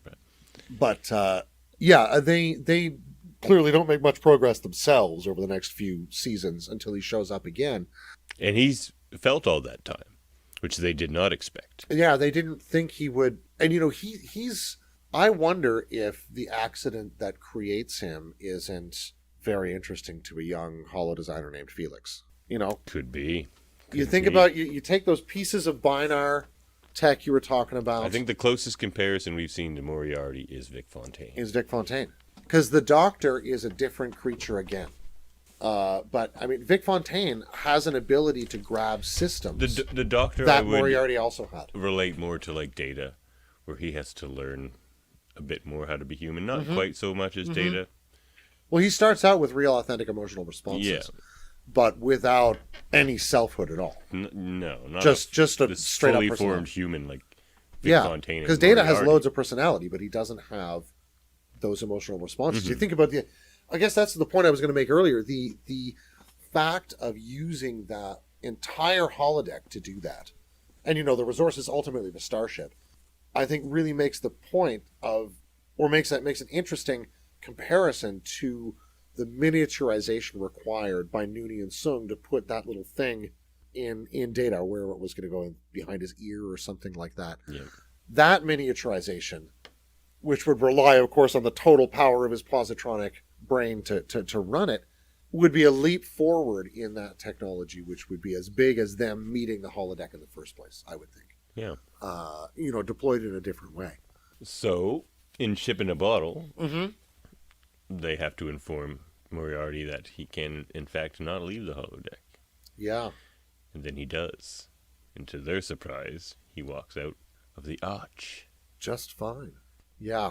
And this is, oh man. And it really recalls the end of The Big Goodbye, or where the two mobsters slowly disappear from their feet upward. It's a lovely visual effect. But it puts a new twist on it. And the entirety of that episode, I thought, oh my gosh. They've just effaced the distinction between holograms and like real space. Physical, They've matter. just devised infinite soldiers. This is insane. Yeah. Dragons are going to be running around the Enterprise But decks or that something. did not turn out to be the case. Indeed. It was It's a all really an clever elaborate twist. deception from Moriarty. And a classic story form as well. There's an ancient poem, a Latin poem by Catullus. Doesn't have a title, but I believe in his Doesn't works have a title? Doesn't have a title. But it's numbered, I think, number 64. And in it, it's a powerfully weird poem. But it describes the mystical frenzy of a young man who goes off to a particular mountain to do sort of religious rituals. But by way of describing that, and I'm not going to go into the detail of the rituals because, anyway, it's gross. Okay, so now I have to. Okay, so he castrates himself, then wakes up and figures this out. Okay. He's like, oh my god, what just happened? But that's at the end of the poem. In between, when he runs away and when he realizes what's happened, there's this whole set of stories that are nested inside each other. In one case, the way he's running is reminiscent of something else, and so it goes. And by the end of it, you've gone down into the pillow, the detail on the pillow sitting on a couch at the wedding of, supposedly the wedding of Jason and Medea or something. I'm getting this really badly wrong now. At a mythological wedding, which is depicted somewhere near the place where this guy has landed after his religious frenzy, right? So you sort of go 4 or 5 brackets deep in this thing, and then in the end you come all the way back out, and that chiasm, literarily or narratively, is sort of what happens in this. What they've actually managed to do is devise a memory core that's sufficiently miniaturized to allow him to experience a galaxy, Yeah. in a holodeck recreation, essentially, but without a physical holodeck. They've just taken the processing of it. Yeah. And so they've given him the best They put that in a drawer or something somewhere. essentially. Just kind of let. And I mean, I wouldn't be surprised if that's the sort of thing that Data ended up in Picard. Yeah. That's sort of a storage matrix, right? Did it seem to you that he had that expansive universe that they had to travel? Like, he seemed to be stuck in a He seemed to be in a pretty small place. that could manifest different things, like a piano or... Yeah, yeah. But it was not as complex a space. I don't know if it was It's like he was as in a fancy holodeck, place. kind of. I guess. Maybe. Yeah, Yeah, weird. yeah. Yeah, Moriarty. But it's an Good interesting character. ending for that, an interesting send-off for that character. Yeah, it was nice. Because they really did sort of It's the best try they and could do right for by him. him. Yeah. But they I mean, couldn't bring him after into the he world. forced them to, of course. Sure. Yes. Well, you know. What can you do? Where we really see the dangers of the holodeck amped up is when the Hirogen get a hold of it. Right. Such as in the Killing Game, where the safeties are off. Yes. No safeties. Yes, and the Hirogen, I think, are running they're running a World War II simulation. aren't They're they? running several simulations. They've expanded several decks. Oh, that's into- right. With holo emitters. That's right. And they have a Klingon program where Neelix is a Klingon. Oh, right. He makes good Klingon. He's pretty funny. He's interesting. I like him as a Klingon. Yeah, I do too. There's the World War II scenario. Mhm. And they mention other scenarios as well. But I think those are the only two we really ever see. aren't Yeah, they? I think so. Yeah. And But so yeah, they've it's been. it's a crazy episode. Shows you what can really go wrong with a holodeck with just a little simple Yeah. turning off the safety protocol Yeah. and some malevolent enemy species showing up. Hmm. Now, my Voyager timeline is not super great, Mm-hmm. if I confess. Mm-hmm. Mm-hmm. Is this their first meeting? This is not their first meeting with the Hirogen. Is No. this? This No. is almost sort of the revenge of the Hirogen. Yeah, I mean, it's definitely them catching up to them later in a way. I don't know if it's the same group they've encountered. Oh, before. no, I don't but think certainly it is. I think the Hirogen may know about Voyager Yeah. at that point. Yeah, And that is an interesting- worthy prey. Yeah, that has an interesting ending as well. Yeah, good episode. Yeah. I mean, they ultimately managed to retake the ship. Seven has a lovely singing voice. Oh, that's right. But now, in the end, Someone to watch. they gift holo technology to the Hirogen. Risky. Yeah, risky They business. don't even pass that to people in the Alpha Quadrant, but they would have to deal with the repercussions of that more. Yeah, indeed. And I think the intention there was to allow Save the lives. Hirogen to Hunt. have sport that would allow them to stop just randomly going around murdering people. Yeah, Um, good idea. yeah, allow them to sort of be themselves, but also not be noisome to others at that moment. However, there was an unintended consequence. Hmm. Which catches up to them later in another episode called Flesh and Blood. Hmm. Well, that's right. This is where they've gone pretty heavily into developing their holograms. Not necessarily, I don't think, the technology itself, but the quality of the holograms. Yeah, In terms of their responses as prey. they feel pain now. Mm-hmm. I think they made them more intelligent as well. They made them more aware. Yeah, they may even remember their past lives in dying. I can't remember. I think there may have been some mention of that, but I'm not certain. But they certainly do feel pain because they want, real fear responses. And Yeah. so she didn't anticipate them. So then those holograms rise up against the Hirogen and kill all the Hirogen, I believe, Yeah, on that ship. absolutely. Yeah. So then it's, Janeway and Voyager confronted with a real hollow rights kind of issue. Exactly.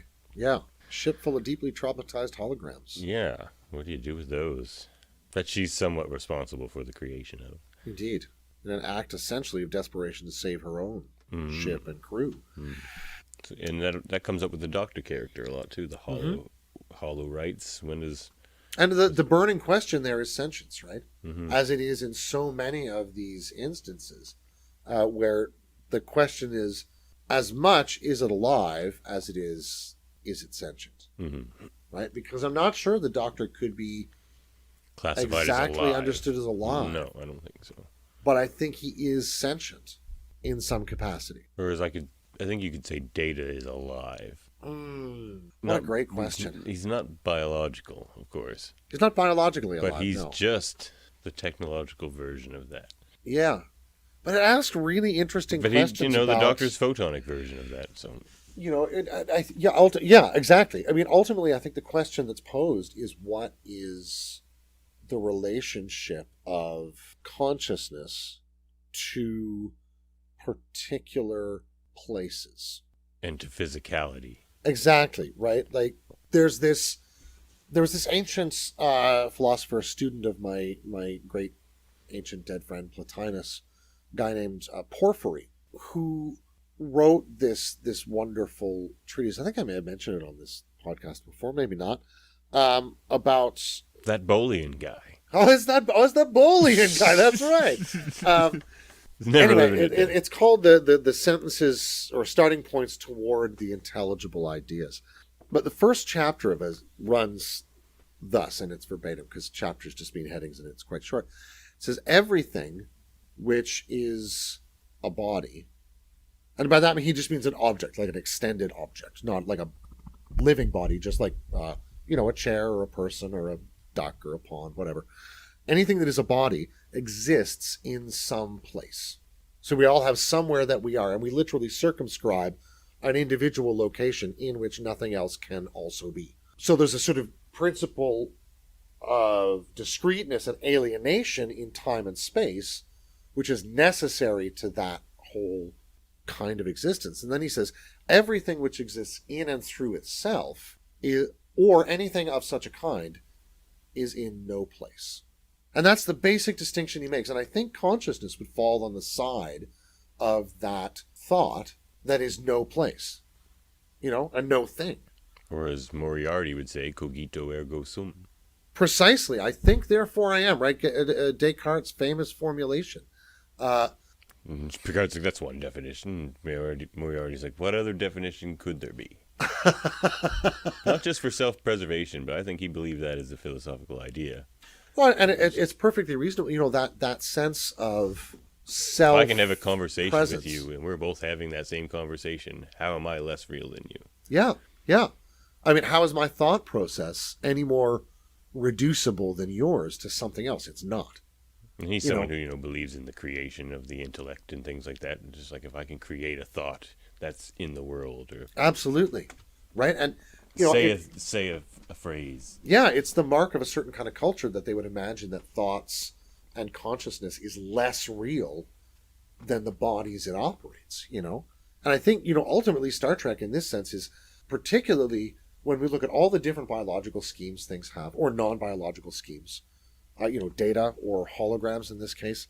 I feel like Star Trek, whether it means to or not, implicitly poses the question of, the relationship of consciousness to physicality, as you say, but doesn't place any strict limits on that. We can have everything from silicon creatures to positronic creatures to photonic creatures, right? And in the Captain Proton episode of Voyager. What is that? Is that Bride of Chaotica or something like that? The ship is in fact being invaded by dudes in suits in black and white. That believes they're photonic beings as well.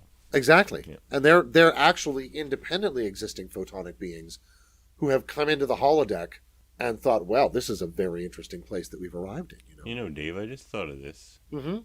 When a holographic baby feeds, does it Halloween? Eventually.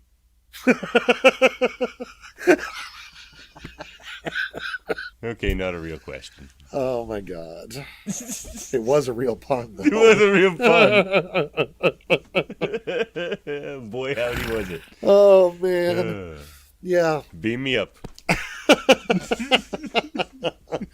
But, the ultimate question there of the rights of these holographic beings.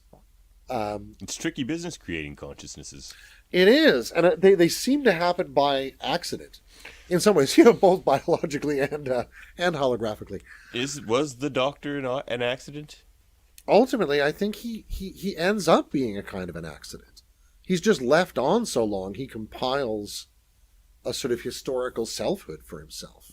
And that becomes the basis for something else. Did Andy Dick's character not express that sort of selfhood? He's kind of just been turned on for the first time. Yeah, it's really interesting. But he's an advanced model. Yeah. But he seemed to have self-preservation in mind, at least. Absolutely. Yeah, he definitely did. Mm-hmm. And the desire to preserve the ship on which he exists, not just his own existence within it. Computer and program. He just shuts himself off. Restore EMH. You again. You again. What do you want? But as we've discussed on this show, that's Felix. Yeah. Yeah. Quite likely Quite is likely Felix. Could possibly be. Now, I mean, the mention of Felix does bring us back, I think, to the greatest hologram in Star Trek. Certainly the favorite of this show. Our friend and yours. The fourth Tailor, you might even say. Indeed. Indeed. And the first Fontaine. Vic Fontaine. Our number one pally. Mm-hmm. Now, Vic advocates for his own rights in interesting ways. Sure, he's not concerned about being turned off. Although when he's allowed to stay running, He loves it. he absolutely loves it. Didn't really consider it. No, the first thing he Great asks for, I gift, think, is the Doggy. ability to turn himself off, isn't it? He had to essentially buy an entire Holo suite from Quark. Yeah, Says this one will constantly be running for you, bud. yeah. And that's Quark's competition, too. He doesn't really like Vix. No, I don't think he does. Too many people hang out there. Just charge Vic rent, I suppose. Yeah. They must have to make some kind of arrangement that way. Yeah. Assumingly with Nog. Oh, yeah. When Nog was doing his books, he probably worked out a nice relationship. Too. Yeah. But, Vic Fontaine as an existing holographic person, not just a persona, is fascinating. And I think he's one of the places that certainly I look to when I'm thinking about where it goes from there. The wonderful set of Chris Rios holograms of his, fragments of his personality.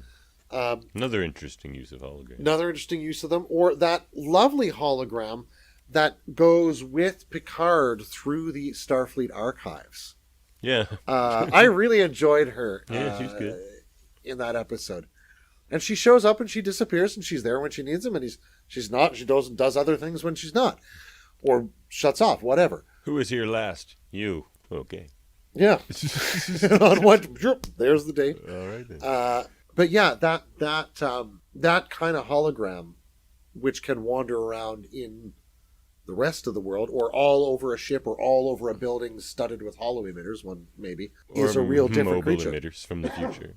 Yeah, with the Doctor's mobile emitter. I mean, that's where really you'd have a hard time arguing for his rights as a person, where he has physical autonomy then as well. Yes. Not just something that seems like a function of the medical bay. Yeah, yeah. There he would acquire a kind of autonomy that would allow him to kind of navigate the world, right? And he does that opera. on several occasions. Yeah, he becomes an opera star. And get a family. I don't think I ever heard him sing Actu and Melota, though. No, Not Klingon I don't opera. know that he was a fan of Not for every style. voice. But, Seems to be more of an Earth traditionalist. Well, La Donna Mobile. Mobile. Oh, back in his opera days. That was even before the Negvar days. You are a Vulcan man.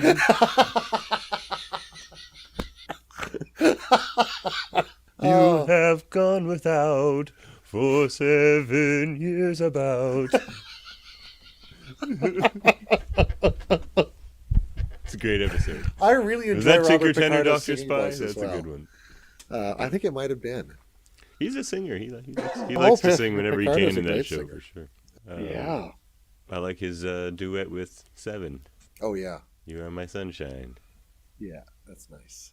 But yeah, the Doctor's family was interesting because he's trying to achieve what we've seen be achieved with things like Moriarty and Vic. He wants to create a real life. Well, He says he does, but he just creates an idealistic version at first. Yes. Oh, Papa, you're home. How was your day? We're all getting straight A's and we're so happy. Here's your supper. Yeah, yeah, it's a bit maudlin at first. Yeah. Yeah. But then B'Elanna makes some adjustments. And it gets intense. Yeah, it gets a bit Maybe a Klingon. touch too far, B'Elanna. Jeez. Jeez. That episode takes a turn. Oh, yeah. That's what I took away from it. At the end, I'm like, okay, that was crazy. B'Elanna! Yeah. What did you Why would you do that? What did you do? Just wreck his stuff. Man. Now, there's some other great holograms on Voyager. We've already talked about Captain Proton, sure, and we've already talked about Krell Masset. Captain Proton's not a hologram, but of course, Chaotica. Yeah, Chaotica.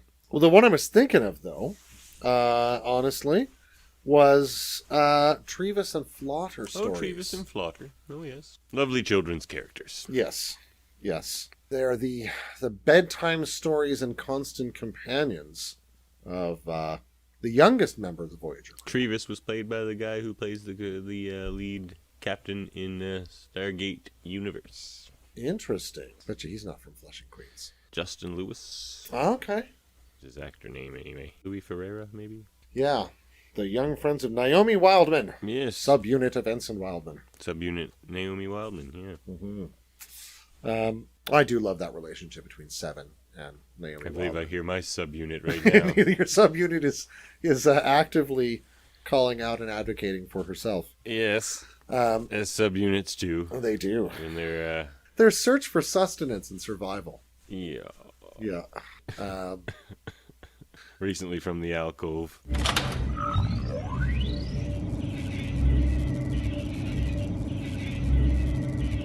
Yeah.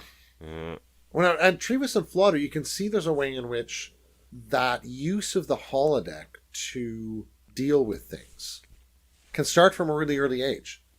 I wonder if when we see people like Geordi and Barclay going into holodecks to do this sort of stuff, if this isn't a kind of activity that lots of young kids in the Federation, especially kids on starships, which might have these things readily available in ways that, a kid in the middle of wherever, on a colony or on Earth or somewhere, might not necessarily have such ready access. They might be at the community center or something like that, but you're not necessarily going to have it 2 doors down from your quarters. Space station, maybe. Exactly, right?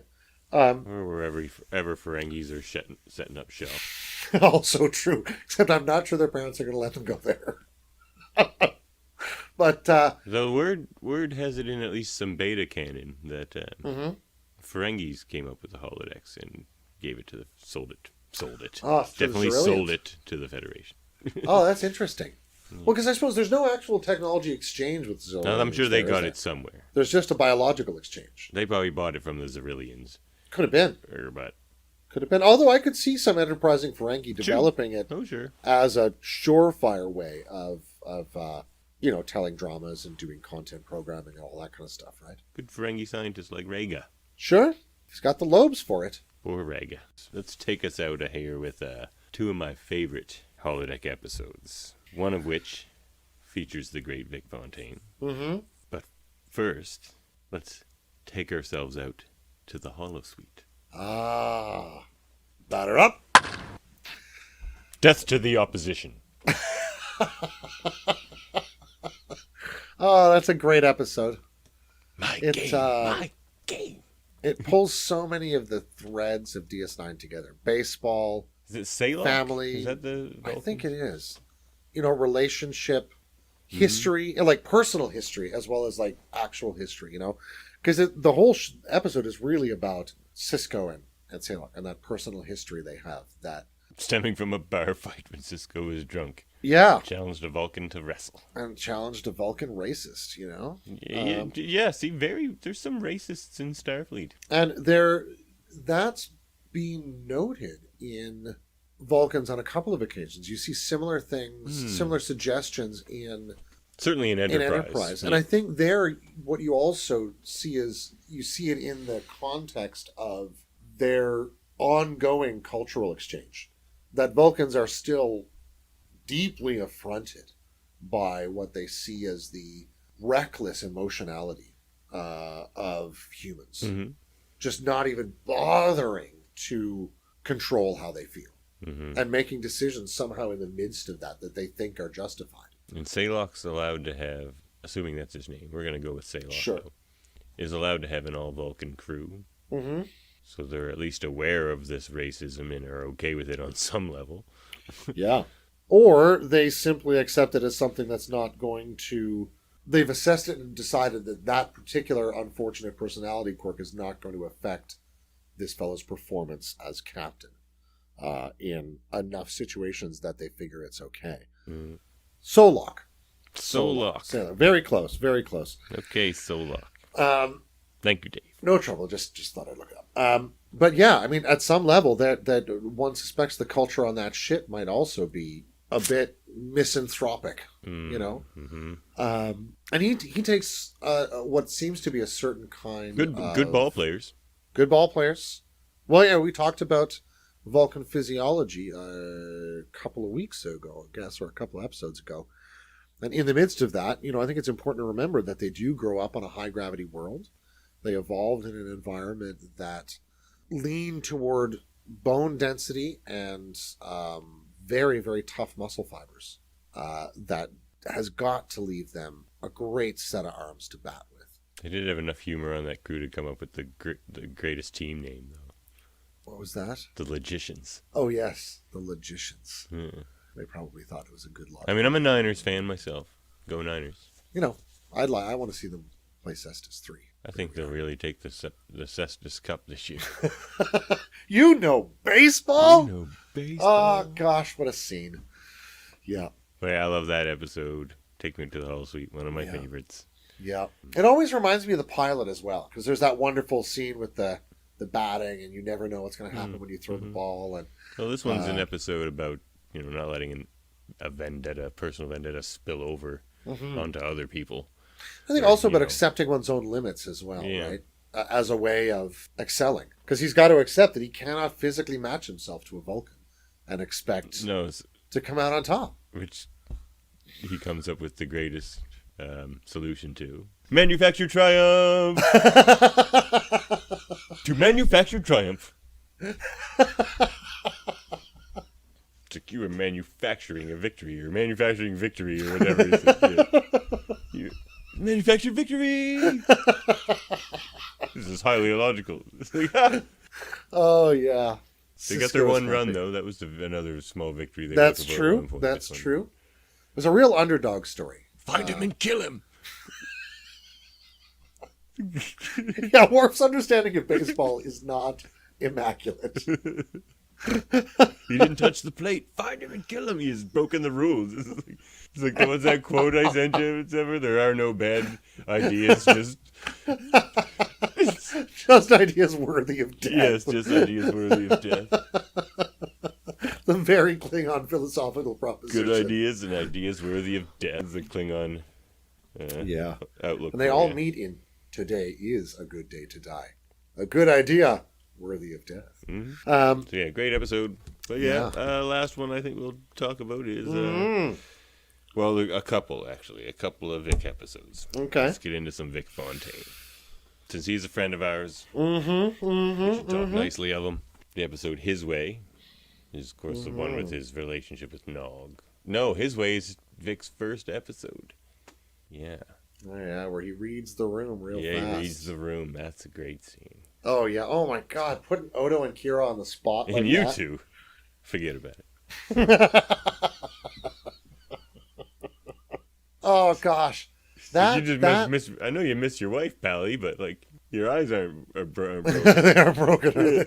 No, that date between Odo and Kira. Oh, that was awkward. Oh, that was a bad idea. That is Vic. just about one of the most Vic's painful scenes. That's why Vic wasn't my counselor. Yeah, it's true. Segment.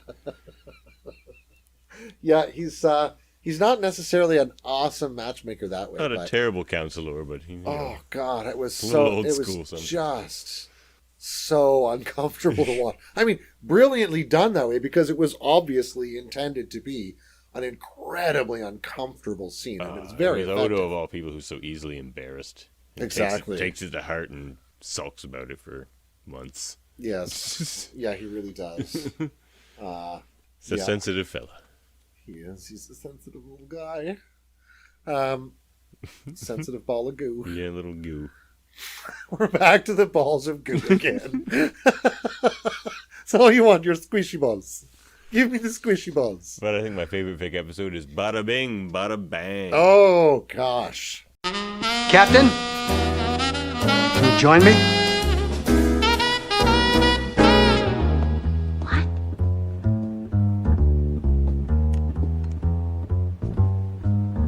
Great. That's the great heist, isn't That it? is the great Oh, heist. yeah. One of the only times Cisco ever comes into Vix. And we get to hear the interesting reason why. Yeah. Yeah, I do. Oh, that conversation between... Him and Cassidy. yeah, it's great. I don't want to go back to a place that was like that for... We were not welcome. Yeah. She's like, well, what? Like, that's... She's like, but I'm welcome there. And I love that And that's how it should have kind been. of twist that she can give it, right? She's like, we can That's how it should have been. We can relive it how it should see a have been. redeemed version of that, right? Which is a nice outlook. Even while we're conscious of what the flaws of the actual history would have been. Mm-hmm. You know, Yeah, and I This is important. As I well. think that's an interesting approach to it, and certainly an approach that is very 24th century, say, as opposed to 21st century, where we're still very much reckoning with the history that's ongoing and has yet to really be resolved in ways that are healing everyone, right? Which seems to have been accomplished in large part by the 24th century. Those kind of cultural divisions in humanity have been not forgotten, but it seems there's been a lot of healing that way in the species. I love the heist itself. Yeah, Frankie Eyes Oh yeah. coming in to take over the casino. Another unexpected consequence of letting Vic's story run all the time. Which was a jack in the box. That was supposed to happen. Felix put that in there on purpose. This wasn't a glitch. Nope. So the But, crew treated it as such because they just loved Vic so much. Indeed. I do love it that Yeah. this crew of highly disciplined, extremely ethical Starfleet officers gets inside Vix and they act exactly. And I say this as a guy who has been a DM since he was 13 years old. They act exactly like a group of player characters. Like, loot and pillage! They immediately leave and call Felix, and he's just like, nothing I can do about it. And they just immediately start doing crime. Yeah, yeah. How can we steal the money just from do this some casino crime. so he can't pay the mobster and get killed in the street? Right? And they all love this as a Yeah, plan. like, this is great. But again, they know that Frankie Two Eyes is... Oh, Frankie. Yeah. He's a hologram. They know that all of the other dudes are holograms. Vic counts as a person. And it's interesting, right? Because even he knows the difference. Mhm. The band's going to quit. The band's They gonna- can't quit. They're holograms. They don't know that. Don't know that. Love that line. It's great, right? It's the whole thing in a nutshell. Because Vic is self-aware Yeah. as a hologram. But if they won't believe him if he tells No. them that. No way. It's not in their program. He's outside the fourth wall and they're not, right? And I would love to know what Vic Fontaine's later history was. Mhm. I mean, does he just stay He's in a just the- holosuite yeah. in Quarks? That On Deep original Space Nine. franchise establishment of Quarks? Yeah. Or does Vic show up in every Quarks? The original establishment of Quarks just Vic's now. Is it Vic's place? Yeah. They could have just expanded the holo projectors. Or Has he managed to get his hands on one of those projectors the doctor from Voyager had? you know what? Let's ask him. End transmission.